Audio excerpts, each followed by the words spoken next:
मैं चंद्रशेखर शर्मा। आज हम राहु के 12 विभिन्न भावों में भाव स्थिति के वश, राहु की स्थिति वश क्या संभाव्य परिणाम होते हैं इसके बारे में चर्चा करें। और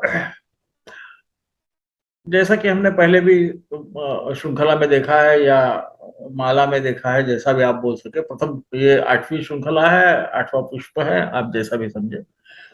तो यहाँ हम ये सोच रहे हैं कि राहु यदि लग्न भाव में होगा तो क्या होगा। राहु है, राहु लग्न में अकेला स्थित हो, किसी भी केंद्र में अकेला स्थित हो तो वैसा भी वो राजयोग करता है, ऐसा कहा गया है। जहां तक ये सही है, परंतु लग्न में स्थित होने के बाद में राहु का जो नैसर्गिक स्वभाव है, जिसमें किसी चीज के बारे में संभ्रम पैदा करना, भ्रम पैदा करना, इस प्रकार का उसका स्वभाव होने से हो सकता है कि ये जातक जिस स्वभाव का है लोग उसको उससे भिन्न समझे। यदि वो बहुत सज्जन दिख रहा तो शायद ना हो, और आपको वो बहुत क्रूर लग रहा हो तो शांत स्वभाव का हो।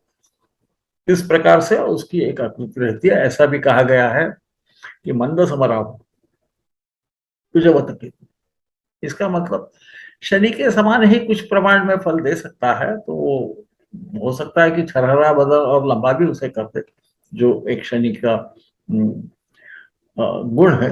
जब वो लग्न में रहता है या लग्न पे दृष्टि डालता है तो वो कर सकता है। श्यामल रंग भी हो सकता है, परंतु ये राहु है, ये श्यामल रंग तो शायद नहीं रहेगा। जो भी राशि है उसके स्वामी के समान उसका वर्ण रहेगा, ये संभावना होती है। कई बार ये थोड़े शकी मिजाज के होते हैं, क्योंकि स्वभाव जो है ये हम लग्न भाव से देखते हैं, और वहां यदि राहु के समान ग्रह बैठ गया, जिसे तमो ग्रह हम कहते हैं, परंतु उसे धूम्राकार भी कहा गया है। इसका मतलब है कि देखो, धुएं के परे यदि कोई चीज है तो आपको वो दूसरी जगह नजर आती है। इसका मतलब वो संभ्रम पैदा करने की उसमें शक्ति है। तो उनके स्वभाव के बारे में, उनके सोचने के बारे में आदि चीजों में संभ्रम की स्थिति हो सकती है, परंतु किसी गहन विषय को वो आसानी से समझ सकते हैं। इसे न भूलिए। कभी कभी उनको त्वचा के रोग हो सकते हैं, जिसमें बदन पे सर्प के समान कुछ आ जाए, तो उसको हम ऐसा आजकल के मॉडर्न जमाने में, ये अर्वाचीन समय में कभी कभी अंग्रेजी शब्द आएंगे तो आप माफ कर दीजिए। आप मुझे जानते हैं कि मैं स्फूर्त बोलता हूँ। तो जिसको सोरियासिस बोलते हैं या त्वचा संबंधित रोग होने की संभावना है। हर वक्त होगा क्या, ये भी अलग विषय है, क्योंकि ये रोगों के बारे में चर्चा नहीं। वो षष्ठ भाव में जाने के बाद देखेंगे आप क्या हो सकता है, क्या संभावना हो सकती है। परंतु लग्न भाव से सभी देखा जाता है, ऐसा कहा गया है। हमारे कालिदास जी ने कहा है, देहश्च वयो सुखा सुखश्च जरास्ते, बूढ़ा होना भी उसी से कहा गया है, वगैरह वगैरह।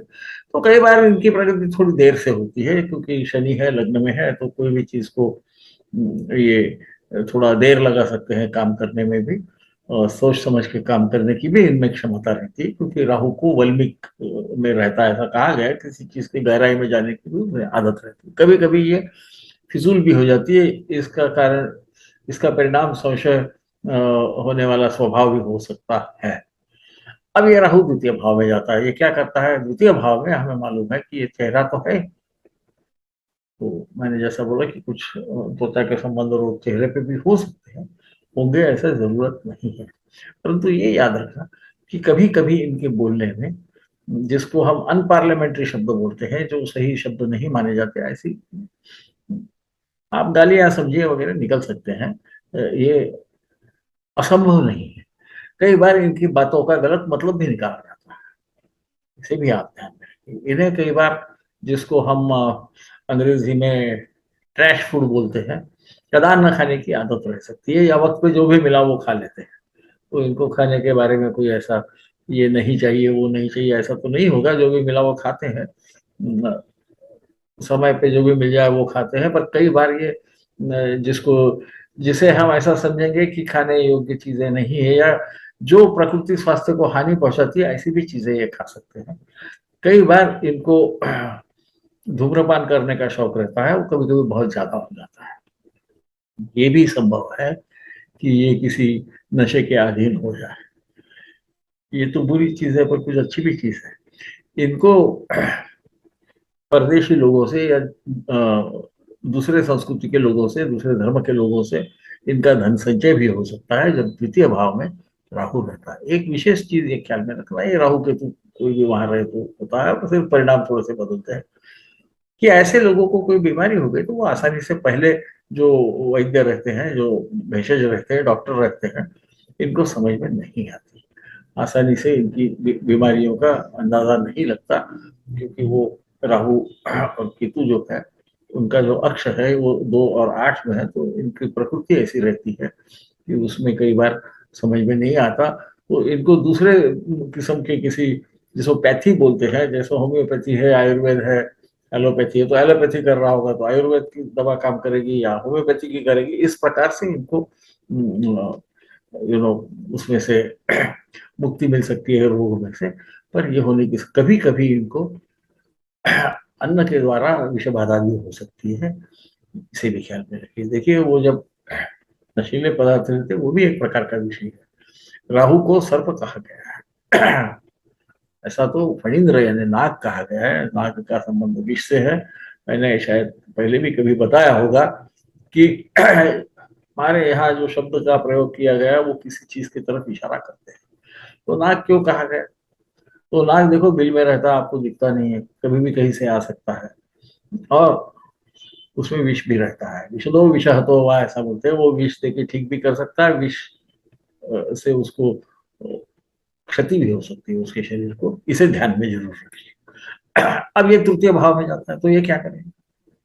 तृतीय भाव में इसका जो पराक्रम है वो समझ में शायद नहीं आएगा। हाँ, दूसरे भाव में जब ये रहता है तो हो सकता है कि इसके ये जब शालेय शिक्षा लेगा तो ये भिन्न जाति के या भिन्न पंथ के लोगों के विद्यालय में भी जा सकता है, या भिन्न विषयों में इसे रुचि हो सकती है। कई बार ऐसे लोग दूसरी भाषा भी जानते हैं, जान सकते हैं, परंतु भाषा कई बार की गड़बड़ भी करती है, इसे जरूर ध्यान रखिए। वो राहु है, उसे चांडाल भी कहा गया है, चांडालों के समान बात भी कर सकता है, या इसने जो बोला उसका गलत अर्थ भी लोग निकाल सकते हैं, इसे समझ लीजिए। देखो वो संभ्रम पैदा करता, अब वाचा स्थान में बैठा तो वाचा में संभ्रम पैदा करेगा। कभी कभी दाहिने आंख में कुछ तकलीफ हो सकती है उनको, इसको हम जाला वाला बोलते हैं ना, तो उस टाइप का हो सकता है, उस प्रकार का हो सकता है। ये एक संभावना होती है यदि साथ में ही सूर्य, चंद्र या शुक्र को कोई क्षति हो। अब ये तृतीय भाव में जाता है। तृतीय भाव में जाने की बात करते हैं। तृतीय भाव जो है, यहाँ पे क्रूर ग्रह अच्छे समझे जाए, इसमें ये पराक्रमी होते हैं, इसमें कोई शक नहीं है, क्योंकि ऐसा भी केतु नवम भाव में चला जाएगा उनका, उसके बारे में हम दूसरे पुष्पों में बात करेंगे कि तो और ये पराक्रम करते हैं वो भी कुछ भिन्न प्रकार का करते हैं, या जो हम उसे क्या कह सकते हैं, जो पारंपरिक रीति से कोई काम करने की पद्धति रहती है, इनकी थोड़ी सी उससे अलग रहती है। ये अलग प्रकार के काम अच्छे ढंग से कर सकते हैं, इनमें वो क्षमता रहती है उसको बदल देने की। कई बार इनका पराक्रम भिन्न प्रकार के लोगों के साथ भी हो सकता है, भिन्न संस्कृति के लोगों में भी इनकी शायद ज्यादा ही इनकी मांग रहती है। इनके छोटे भाई से, अनुज से, कभी कभी इनके संबंधों में कुछ खटास आ सकती है, आएगी ऐसा जरूरी नहीं है उनको। ऐसा तो अनुज अच्छा लगेगा, शनि के समान होने से भाइयों को पकड़ के रखने की, जहां पर भी वो स्थित होता है उसको पकड़ के रखने की आदत रहती है, इसलिए द्वितीय भाव में वो धन जरूर कमाता है। अब वो कभी कभी धन उल्टे मार्ग से भी कमाएगा क्योंकि राहु है, तो द्वितीय भाव की बात कर रहा हूँ। तृतीय भाव में जाकर क्या करेगा, तो ये जो भी बात करेगा तो अलग ढंग से करेगा, लिखाई करेगा। समझो वो वर्तमान पत्र वाला है तो लिखने में उसकी लिखने की पद्धति अलग होगी, या जिसमें कुछ काफी संशोधन करना पड़ता है, ऐसे विषयों पे भी वो लिख सकता है। इसे कृपया मत करिए, क्योंकि ये आखिरी में राहु है, वो महापराक्रमी है, इसे मत भूलिए। पराक्रम भाव में वो स्थित है, तो उसमें पराक्रम करने की शक्ति रहती है, वो पराक्रमी होता है। सिर्फ काम करने की पद्धति जो प्रचलित है उससे कुछ तो कुछ न कुछ प्रकार से उसका जो भी क्षेत्र होगा उसमें भिन्न होगी, इसकी संभावना बहुत ज्यादा होती है। कई बार ऐसे लोगों को दूसरी भाषा का भी ज्ञान अच्छा होता है, क्योंकि राहु के ख्याल में रखिए, राहु अपने से सप्तम भाव पे भी अपना कुछ प्रभाव डालते हैं, हालांकि वहां केतु स्थित रहते हैं। ये ज्यादा आपको उनकी दशाओं में ज्यादा महसूस होगा, केवल स्थिति से उतना उसका असर आपको ना दिखे। मैं राहु की दृष्टि मानता नहीं हूँ, और पहले बता देता हूँ, मैं शायद बहुत बार बोल चुका हूँ, उनको पिंड नहीं है राहु और केतु, तो दृष्टि तो हो नहीं सकती, परंतु प्रभाव पड़ सकता है। अब ये चतुर्थ भाव में जाता है, इनके सुख की कल्पना विचित्र हो सकती है, एक। दूसरा, इनको ऐसा लग सकता है कि उनकी माता थोड़ा शक करती है बगैर कारण से, क्योंकि माता का स्थान है। ये वाहन लेंगे या मकान वगैरह लेंगे, तो उसको कई बार अपने, यदि वो खुद के देश में रहे, तो उनको क्षति ये पहुंचा सकते हैं। ये एक संभावना, परंतु ऐसे लोग भिन्न संस्कृति में, भिन्न देशों में बहुत खुद को सहज पाते हैं। ये शायद घर में कई बार इनको तकलीफ होती है इनकी, क्योंकि इनकी सुख की कल्पना ही विचित्र होती है। ये जो विशारद स्तर का यदि ये शिक्षा लेते हैं, तो कई बार ये कोई भिन्न विषय ले सकते हैं, या संशोधन का विषय भी ले सकते हैं, या कोई पुरानी चीजों के बारे में ज्ञान प्राप्त करने का भी विषय लेने की संभावना। आजकल के जमाने में आप साइबर सिक्योरिटी बोलो आदि, इस टाइप के भी जो इस प्रकार के जो कोर्सेस हैं, जिसमें कुछ न कुछ अन्वेषण करने की जरूरतें थी, वो भी कर सकते हैं। वाल्मीकि में रहने से माइनिंग वाइनिंग भी कर सकते हैं। ये शिक्षा की बात बात हो गई। इनकी इनका वाहन, इनका मकान, ये जो सहसा लोग जिस प्रकार का लेते हैं, इससे सहसा भिन्न लेना उनको ज्यादा अच्छा लगेगा। इसे जरूर ध्यान रखिए। उसके बाद ये पंचम भाव में आता है। पंचम भाव में जाने के बाद में दो चीजें, एक तो इसे गूढ़ विद्या भी तो कहा गया है विद्वानों में, कि अत्यंत गूढ़ जो विषय है, ये समझने की इनमें क्षमता रहती है। यहाँ तक तो ठीक है, परंतु वो राहु है, शक लेना उसका मूल स्वभाव। देखिए, भगवान ने भी जब वो मोहिनी रूप लेके आया है, तो इनको समझ गया कि ये भगवान है, ये मोहिनी मोहिनी नहीं है, कुछ तो भी हमको गड़बड़ कर रहा है। वो उनका नैसर्गिक स्वभाव है। पुराणों के कथाओं में वो इसलिए बताया गई है, ऐसा मुझे लगता है, कथा, कि आपको कोई शास्त्र समझना आसान। अब क्या हो रहा है आगे, ये जब पंचम भाव में होते हैं, तो या तो इनके पुत्र, उनको एक पुत्र एक पुत्री होने की भी संभावना रहती है, या दोनों भी पुत्र होंगे, तो शायद पुत्रों से इनके बारे में पुत्र के दिमाग में कुछ अलग विचार होंगे। ये भी हो सकता है, क्योंकि वो पुत्र या पुत्री एक ही बात है। इसे ध्यान रखिए, क्योंकि यहाँ संतति आप समझ सकते हैं, ये हो सकता है।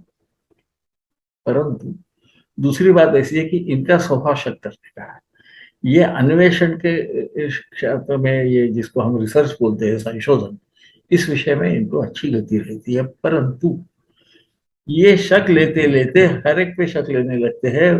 आखिरी में वो खुद के भी ज्ञान पे या खुद के अनुभव पे शकी बन जाते हैं। उनको लगता है कि ये मैं नहीं कर सकूंगा, हालांकि उन्होंने शायद वो चीज पहले कर ली होगी और अच्छे ढंग से भी की होगी, फिर भी उनको खुद के कार्य क्षमता पे शक आ सकता है कभी कभी। तो उस वजह से वो ऋणात्मक सोच भी उनमें बहुत बार डेवलप होती है। इसे ध्यान में रखिए। हाँ, ये जब विशारद के बाद में, विशारद तक तो जिसको हम पोस्ट ग्रेजुएशन बोलते हैं, वो स्तर पे जब जाते हैं, हो सकता है कि विशारद होने के बाद में कुछ दिन के लिए वो आगे न पढ़े और बाद में करें। और हो सकता है कि वो जो उन्होंने उसके बाद में जो विषय को चुना हुआ है, वो विषय उनके जो विशारद स्तर की शिक्षा है उससे भिन्न हो। ये संभावना रहती है। देखिए, ये संभावना का शास्त्र है, मैं बार बार बोलता हूँ, इसे ध्यान में रखिए। इनकी इनकी जो प्रथम संतति है, इसकी भी इसका भी स्वभाव समझना थोड़ा मुश्किल हो जाएगा। तो अच्छा भी रह सकता है, बुरा भी। तो इसलिए उसमें ऐसा मत समझिए कि राहु है इसलिए वो सब कुछ बुरा है, कोई जरूरत ऐसा नहीं है। आपको जो लग रहा है कि वो बहुत ही ज्यादा, उसको हम क्या बोलते हैं, कि किसी भी चीज में डर डर के काम करता है, तो हो सकता है कि वो व्यक्ति निडर हो, या जो निडर दिखता है वो उतना निडर न हो। ये संभावना रहती है, इसे ध्यान में रखिए। इनका पुत्र भी, जैसा इनका लग्न में होने के बाद में जो भी परिणाम है, वो पुत्र में भी आ सकते हैं। आएंगे ऐसे जरूर इसलिए नहीं है कि हर आदमी का जन्म चक्र ये अलग रहता है। ये, हाँ, एक हो सकता है, एक पुत्र एक पुत्री, या दोनों पुत्र, इस प्रकार के इनको संतति हो सकती है, या दोनों पुत्रियां, ये होने की संभावना है।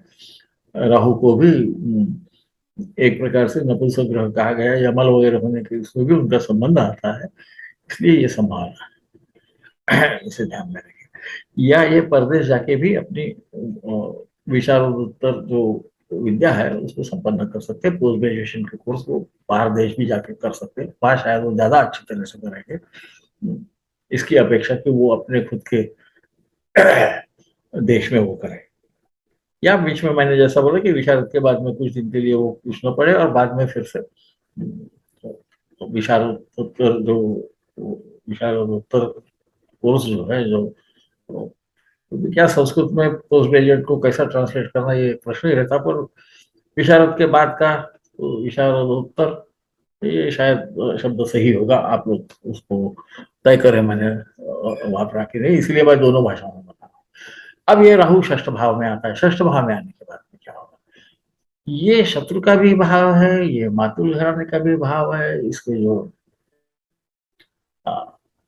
सगे मैंने इसके जो समझी लोग हैं, समझी यानी पत्नी के या पति के रिलेटिव नहीं, इसके संबंध में आने वाले इसके रिश्तेदार, हम इसको बोल सकते हैं रिश्तेदार है, इसका भी ये ज्ञाति बोलते हैं उसको, ज्ञाति भाव बोलते हैं, उसका भी वो भाव नौकरों का भी भाव है। वो नौकरी भी कोई विचित्र प्रकार की कर सकते हैं क्योंकि वो नौकरी का भी भाव है। इनके शत्रु भी कभी कभी भिन्न संस्कृति के या भिन्न जाति के भिन्न देश के लोग रह सकते हैं क्योंकि षष्ठ भाव में राहु बैठा है। फिर और एक चीज ख्याल में रखना कि कई बार राहु लीवर के संबंध में या कुछ के संबंध में कोई तकलीफ दे सकते हैं क्योंकि राहु यहाँ से 12वें पे अपनी नजर डाल रहे हैं। आपको मालूम है कि वो व्यसनाधीन हो सकते होंगे, ऐसा जरूरी नहीं है, कृपया बार बार समझे, क्योंकि बाकी भी ग्रह उन भावों पे कुछ न कुछ अपना प्रभाव, हम यहाँ ऐसा समझ रहे कि अकेला राहु ही जा रहा है। वो जो नौकरी करेंगे उसमें भी यदि कोई विचित्र प्रकार की होगी तो वो उनको ज्यादा भाएगी, या ये खुद भी परदेशियों के यहाँ नौकरी कर सकते हैं या परजाति पर धर्म के लोगों के यहाँ परदेश में जाके तो ये नौकरी अपनी अच्छी कर सकते हैं। ये संभाला, वरना कभी कभी नौकरी में इन पे कुछ इल्जाम आ सकते हैं पर वो बहुत ज्यादा देर टिकेंगे नहीं, वो एक ऐसा लोगों को कुछ लगेगा निकल जाएगा।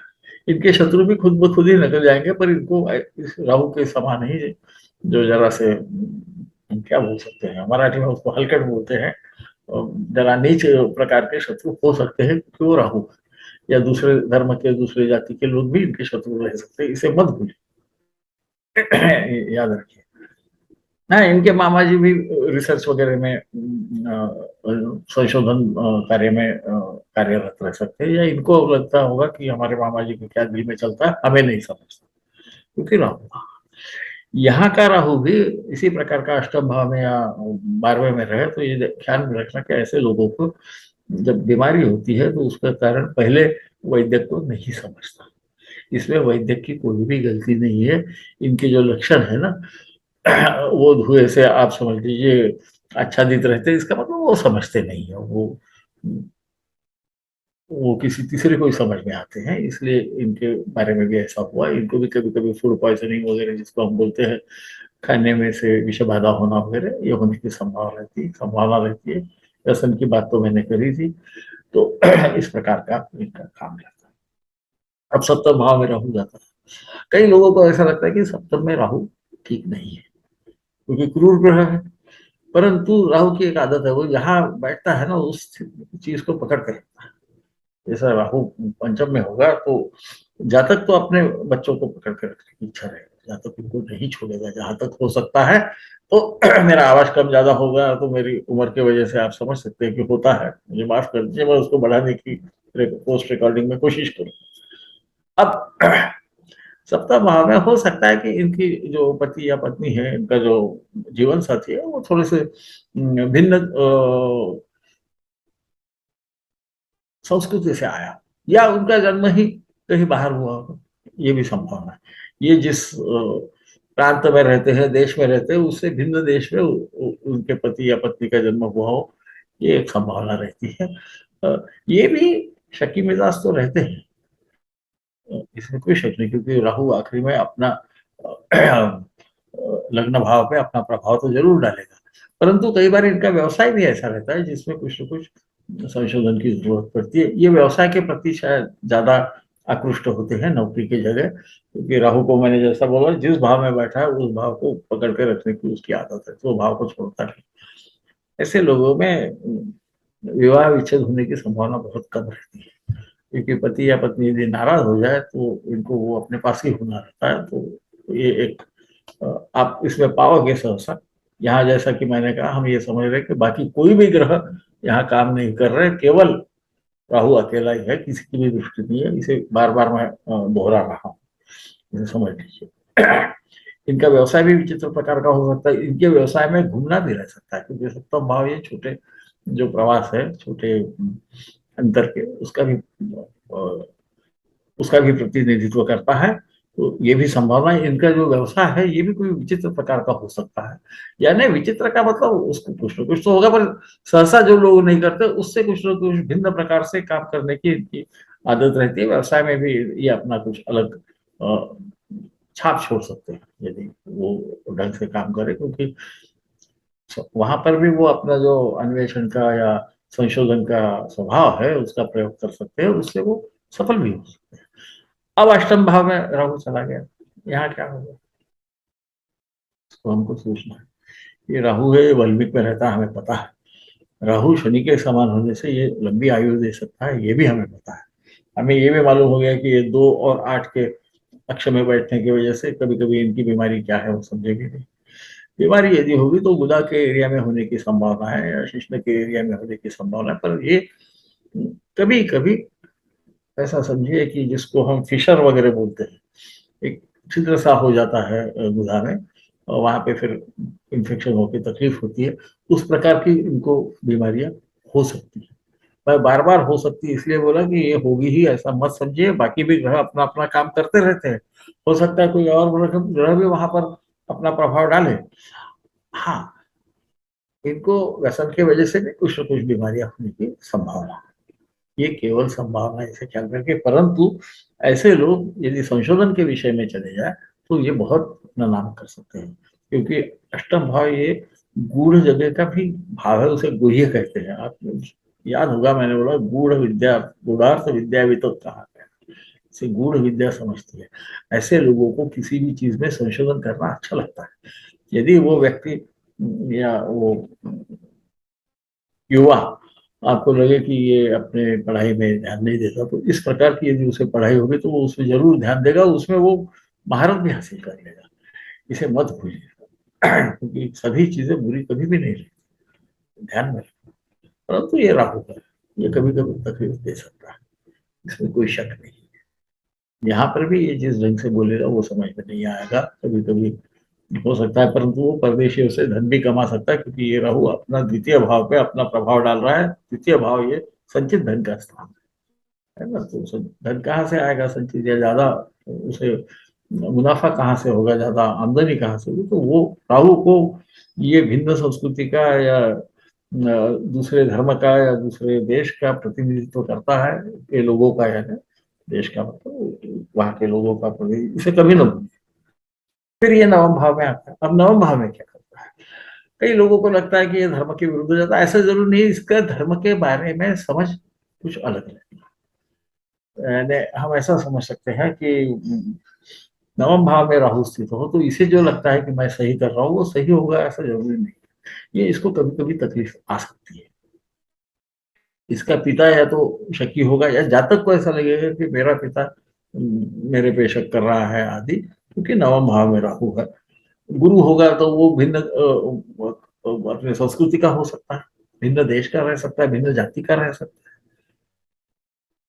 हो सकता है कि स्त्री भी उसकी गुरु रह सकती है, तो उसे हर हर चीज को हमको बुरे में नहीं लेना चाहिए। उसके जो अधिकारी है इसके ऊपर के, वो भिन्न कल्चर के यदि होंगे, भिन्न संस्कृति के होंगे, तो शायद उनकी इससे बहुत अच्छी पटेगी। ये ऐसे लोगों की बातें मानेगा, इसे ध्यान में रखिए। इसका मतलब अपना धर्म छोड़ देगा ऐसा नहीं है।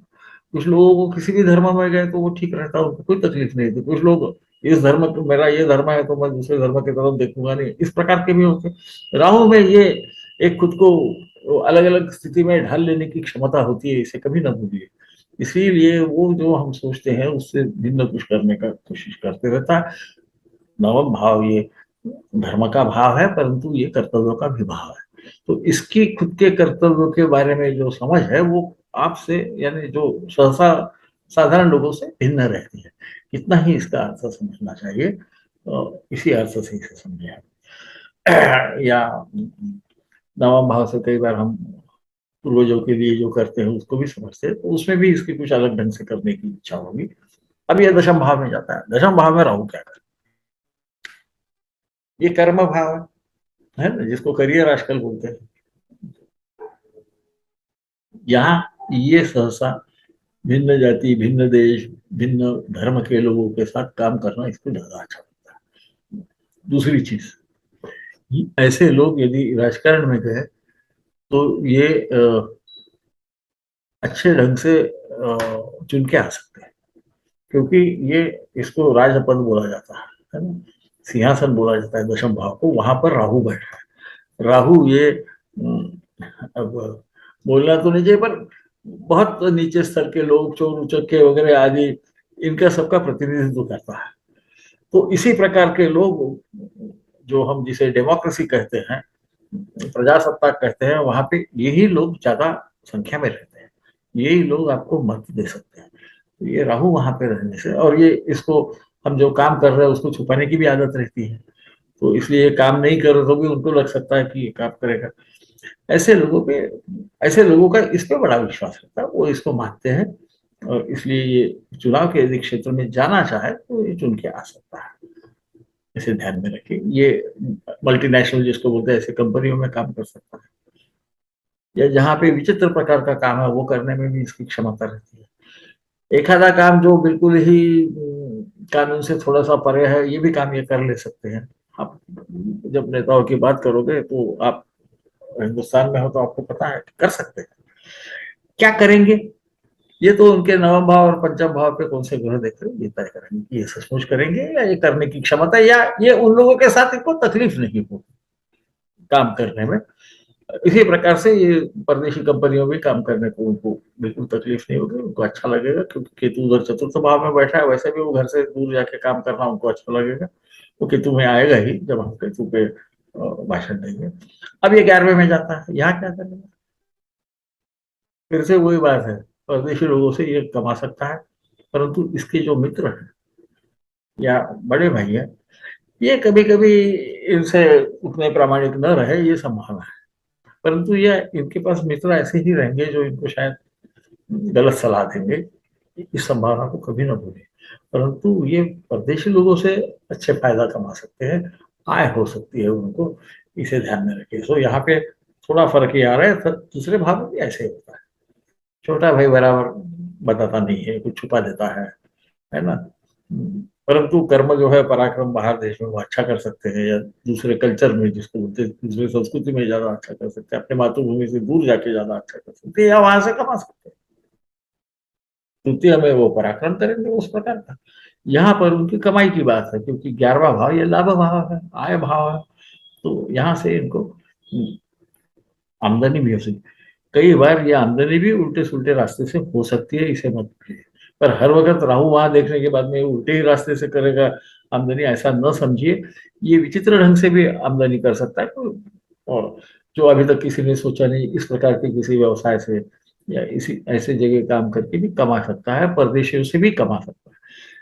कृपया याद रखिए कि हर ग्रह को अनेक प्रकार दिए हुए हैं, उसमें से जो हम जिसको निगेटिव बोल सकते हैं, खासकर जातक ने करने के कर्म के बारे में, वहां पर किसी भी चीज पे एकदम जाके रुकने के पहले देख लीजिए कि पंचम भाव और नवम भाव क्या कर रहे हैं। क्योंकि पंचम भाव ये अनुभव सिद्ध ज्ञान है, नवम भाव ये कितना भी हमारे पे दबाव आया तो उस वक्त सही काम करने का भाव है। यदि वहाँ अच्छे ग्रहों का प्रभाव है तो इसमें से जो हम जिसको निगेटिव बोलते हैं, ऋणात्मक जो काम है, पाप ग्रह, यानी जिसको हम क्रूर ग्रह, मैं बोलता हूँ, मैं ग्रहों को पाप बोलने को सहसा टालता हूँ, वरना हम उनकी पूजा नहीं करेंगे। नवग्रहों की हम स्तुति करते हैं तो कोई पापी की थोड़ी स्तुति करता है, ये मेरा मानना है। मैं बिल्कुल स्पष्ट कर दूंगा, मेरे कई मानने के प्रकार भिन्न होंगे, लोगों को पटेंगे नहीं पड़े, पर आप अनुभव करके देख लीजिए, जो सच होगा उसी को ग्राह्य करना, है ना। मतभेदे मुनीनान्तु ज्योतिषे वैद्यके तथा घटित सत्फलम यस्मात् विदा ग्राह्य तदेव। विद्वान लोग उसी को ग्राह्य करते हैं जिसका सचमुच पद होता है। जब मुनियों में और मतभेद होता है कौन से विषय में, ज्योतिष में और वैदिक में, क्योंकि दोनों जगह यदि मतभेद है वहां यदि आप गलत करते हैं तो वो जो बीमार है या जो आपके पास जातक आया उसको क्षति पहुंचेगी। इसलिए जिसके अच्छे फल होते हैं उसी को ग्राह्य करना चाहिए। तो मैं तो जो ऋषियों ने बताया है उसको मैं जिस ढंग से समझता हूँ वही आपको बताने का प्रयास करते रहता हूँ। मैं केवल प्रयास ही कर सकता हूँ। अब ये राहु 12वें में चला गया, ये क्या करें? एक चीज बहुत बार आपको देखने में आएगी, मैंने जैसा बोला उसे फणींद्र कहते हैं, उसे सर्प कहते, ऐसे लोगों को सपने में सांप वगैरह दिख सकते हैं। इसका उपयोग हम लग्न बराबर है या नहीं ये तय करने के लिए भी कर सकते हैं यदि हमें शंका हो। तो राहु 12वें में कई बार सांप दर्शाता है। ऐसा बोला गया है कि 12वें का राहु होगा तो उस जातक पे डाका डालने वाले वगैरह आक्रमण कर देंगे, उसको क्षति पहुंचाएंगे, जो उसके प्रवास में उसका सामान लेके भाग जाएंगे आदि, ऐसा कहा गया। वो गलत नहीं है, सही है, पर उसकी दूसरी बाजू, ऐसा आदमी परदेश में जाके कमा सकता है, परदेशियों से धन कमा सकता है या चोरों से धन गमा सकता है, ये दोनों भी अधिकार उसको है। इसीलिए मैं बार बार ऐसा कहता हूँ कि जैसा कर्ण ने कहा था कि दैवायत्तम कुले जन्म मदायत्तम तो पौरुष, भाई हमको जन्म मिल गया है, ग्रह आगे हैं, अब इसमें जो ऋणात्मक ऊर्जा है उसको धनात्मक कैसी करना, इसी के बारे में मैं ऐसा ऐसा बात कर देता हूँ, आप लोगों को भी अभी तक पता चल गया होगा। और कभी कभी इसलिए वो स्वप्नावस्था भी है, स्वप्नावस्था होने से कभी कभी नींद में सांप दिखा सकते हैं, कभी कभी ढंग से नींद नहीं आएगी, ये संभव है। और क्या केवल ऐसे ही होगा? जरूरी नहीं। राहु वहां बैठने में हो सकता है कभी कभी चरणों में कुछ तकलीफ हो, क्योंकि राहु शनि के समान है, शनि को लगना कहा गया है, तो कभी कभी वो हो सकता है आपके चरणों में पाव जिसको हम बोलते हैं वो पंगड़ी नहीं, पाव, क्योंकि ये ना हमारे जितने पाव है उसके अलग अलग हिस्से हैं ना, तो रान है, फिर उसके नीचे का हिस्सा है, फिर बाद में हम जिसको चरण बोलते हैं वो है, तो चरणों में कभी कभी हो सकता है। इसकी ऐसी भी बीमारियां जल्दी समझ में नहीं आती, तो ये होने की संभावना होती है। तो इस प्रकार से ये राहु का भ्रमण हमने देखा, सब जगह से जाके ये क्या कर सकता है, इसकी क्या संभावना है, ये हम देख रहे हैं। मैं केतु की इसलिए बात नहीं कर रहा क्योंकि केतु का हम नवम पुष्प में देखेंगे, क्योंकि जब भी राहु एक जगह रहेगा उसके सामने ही केतु रहने वाला है ना। सदैव वक्रीणाम दैत्य चंद्र सूर्य शीघ्र गोयो, तो ऐसा कहा है कि सूर्य और चंद्र हर वक्त सीधे चलते हैं, चंद्र राहु और केतु हर वक्त उल्टे चलते हैं, बाकी ग्रह कभी उल्टे कभी सीधे चलते हैं, अरे कभी वक्री और कभी रुजु गति से चलते हैं, ऐसा कहा गया है। उस पर मेरा विश्वास है, तो इसलिए मैं ट्रू नोड्स जिसको बोलते हैं उसको उसका प्रयोग नहीं करता, मैं मीन नोड जिसको कहते हैं उसी का प्रयोग करता हूँ, क्योंकि उसमें हर वक्त ग्रह पीछे ही जाता है, राहु और केतु पीछे ही जाते हैं। जिसको ट्रू नोड बोलते हैं उस पर कभी सामने कभी पीछे जाते हैं, उसका कारण ये जो धरती है ना ये बीच में ऐसा झटका मारती है, उसको न्यूटेशन बोलते हैं, तो उसके वजह से ऐसा समझा जाता है कि वो आगे पीछे होंगे, परंतु वैसा नहीं है, उनको चाल है ही नहीं, उनको पिंड है ही नहीं। ये जो दो बिंदु जहाँ कटते हैं है ना, सूर्य और चंद्र की जो कक्षा है उसके वही है, तो उनके बीच में 18 महीने का अंतर होने से उसको एक ही अंदाज से हम त्रैराशिक करके हम तय करते कि यहाँ इतने दिनों में होगा, यहाँ इतने दिनों में होगा, इस प्रकार किया जाता है। तो मैं कारण भी बता देता हूँ, जब मैं बोलता हूँ कि मैं उसको नहीं, क्यों मैं प्रयोग करता हूँ, मैं उसका आपको कारण क्या है वो भी बताने की कोशिश करता हूँ, मेरा गलत भी हो सकता है। मैंने जैसा बोला मतभेद मुनि नाम, तो अनेक लोगों के अनेक विचार है कि किस ढंग से इसे देखना चाहिए, मेरा विचार जो है वही मैं आपको समझा, है ना। तो इस प्रकार से हम 8वां पुष्प ये मैंने पूरा किया है, 8वीं श्रृंखला बोलो। अगले समय में हम केतु के अलग अलग भाव में रहने के क्या संभाव्य परिणाम है उसे देखेंगे। आपको पता है मैं बार बार बोलता हूँ कि ज्योतिष ये संभावनाओं का शास्त्र है, इन संभावनाओं को प्रत्यक्ष में उतारने के लिए मनुष्य को योग्य कर्म करना पड़ता है, तब उसका अच्छे परिणाम आते हैं, वरना बुरे भी परिणाम आ सकते हैं। ऐसे भी ग्रहों में, 9 ग्रहों में 2 ही ग्रह पूर्ण शुभ है, पूर्णतया शुभ गुरु और शुक्र है, बाकी सब कभी पापी रहते, कभी कुछ परमानेंट पापी है ना। और कुछ जैसे बुध है तो पापी के साथ पापी हो जाता है, पुण्यवान के साथ पुण्यवान बन जाता है। चंद्र तो कम ज्यादा होते रहता है, आपको मालूम है कृष्ण पक्ष में गया कि वो उसको हम बोलते हैं पाप ग्रह, हालांकि मैं उससे ज्यादा ताल्लुक पर होता है, उसमें शक्ति कम हो जाती है। इसी प्रकार से उसको हमें देखना चाहिए। मुझे आशा है कि आपको मैं समझा सका मुझे क्या बोलना है, और कुछ भी आपके जो भी अभिप्राय होगा जरूर समझाते रहिए, मैं कोशिश करूंगा कुछ न कुछ और देने की। अ, एक बार हमारा नवम पुष्प हो जाने के बाद में मैं योगों के बारे में कुछ बताना चाहूंगा। और क्योंकि काफी आते रहता है, कोई बोलता है इस चीज में बोलो, कभी उस चीज में बोलो, तो बोलने को कोई हरकत नहीं, पर मैं एक के बाद एक क्रम से लेना ज्यादा पसंद करता हूँ, ताकि बहुत ज्यादा हमको टेक्निकल तो मैं चाहिए उतना बता सकता हूँ, पर उसका फायदा होना चाहिए हमको। कोई भी चीज जिसका हम प्रयोग करते हैं वो आसानी से कर सकना चाहिए, और उसका आखिर में वो जातक को फायदा है ना, मेरे हमारे ज्ञान से उसको कोई लेना देना, उसको अच्छा परिणाम हम दे सके, बस उसी में हमें खुश होना चाहिए। तो मैं आपकी इजाजत लेता हूँ। नमस्कार।